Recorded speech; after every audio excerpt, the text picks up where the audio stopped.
صباح الخير. ازيكم عاملين ايه؟ يا رب تكونوا بخير.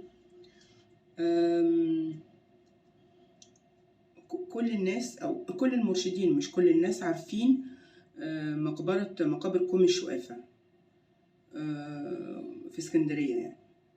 وطبعا كلكم اساتذة افاضل وشرحتوا المقبرة دي كذا مرة، لكن في حاجات انتوا ما خدتوش بالكم منها اعتقد كده يعني. في حجرة الدفن الرئيسية، انك انت اول ما بتخش حجرة الدفن الرئيسية بتلاقي في وشك تابوت حجري، وبتلاقي فوق التابوت دوت منظر التحنيط الفرعوني. لكن تبص على يمينك وعلى شمالك هتلاقي منظر اعطاء القرابين للعجل ابيس، او بتتر العجل ابيس. وهتلاقي برضو تابوت حجري بس مرسوم عليه الإله ديونيزوس، إله النبيد، الإله بتاع النبيد. طب إيه علاقة النبيد باللي إحنا فيه ده؟ يعني طب ده مقابر، هنشرب نبيد في المقابر؟ إيه العلاقة؟ ليه هو عمل على إيد عنب على التابوت وراس للإله ديونيسوس، إله العنب يعني أو النبيد؟ شوفوا، قبل القرن الخامس قبل الميلاد كان بيتم التحنيط. يعني قبل القرن الخامس قبل الميلاد كان بيتم التحنيط للناس اللي هم عندهم قدرة يعني. لكن من ابتداء من القرن الخامس قبل الميلاد ابتدوا يحرقوا الجثث، وكان لهم طقوس غريبة جدا. أنا بتكلم على الرومان مش إحنا المصريين.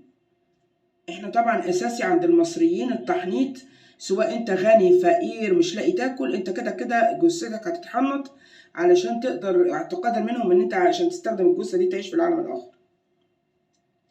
ده مبدأنا احنا كمصريين. لكن الرومان بقى ما كان لهم وجهه نظر تانية، انه اللي معاه فلوس يدفع للكهنه يحنطوه، اهلا وسهلا. عايز ان جثته تحرق، اهلا وسهلا. طيب لما تتحرق الجثه بيحصل ايه؟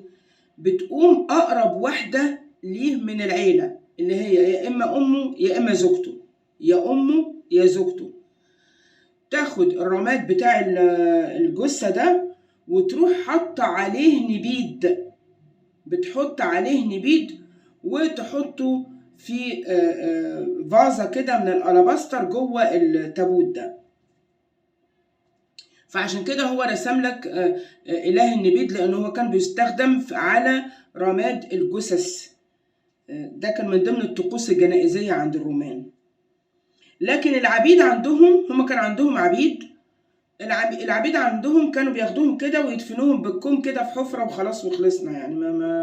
لا تحنيط ولا حرق جثة ولا الكلام الفاضي ده. في اختلاف كبير جدا ما بيننا كمصريين وما بين الرومان. احنا كان عندنا احترام اكتر لعقيدة الموت، اعتقد كده يعني. وكان بيتم حرق الجثث دي بالليل، ما كانوش بيحرقوا الجثث دي بالنهار ابدا. كانوا بيتموا حرق الجثث دي بالليل عشان يتفادوا ان لو حد مهم او ذو منصب مهم هيحرقوا جثته، ما تحصلش بقى يعني هرج ومرج في اثناء حرق الجثه. وكان بيتم حرق الجثه دي بره المدينه، في منطقه بره المدينه يعني. خلاص. وكانوش يستحموا، يعني لو هم يحضروا الدفن والجنازه ما كانوش بيستحموا. الناس اللي هتحضر الدفن والجنازة ما يستحموش. وكانوا يحطوا، لو المتوفي مثلا هيحنطوه، يحطوا على العينين بتاعته عملة معدنية. برضو اعتقاد غريب جدا، اعتقادا منهم انه لما هم هيموتوا ويجوا يعدوا بقى للعالم الاخر، ففي اللي هو الملك او الروح او الاله اللي هيخليهم يعدوا. تفكير مادي جدا بصراحه. اللي هيخليهم يعدوا ياخد العملات المعدنيه ديت عشان هو يقدر يعدي يعيش في العالم الاخر. مفيش عملات معدنيه، معرفش بقى يجرى له ايه. اختلاف كبير قوي ما بيننا وما بينهم، اختلاف كبير ما بين المصريين القدماء وهم، احنا كنا بنؤمن بعقيدة، ما كانتش بتخش عندنا الماديات، كنا بنحترم فقير وغني، فقير وغني. ما عندناش احنا بقى العبيد يترموا في حفرة ويدفنوا ويجروا في داهية لا، احنا كله كان بيتحنط بس على حسب امكانياتك. احنا كانت اخلاقياتنا عالية جدا جدا جدا جدا. فده انا حبيت انوه عن الموضوع ده يعني.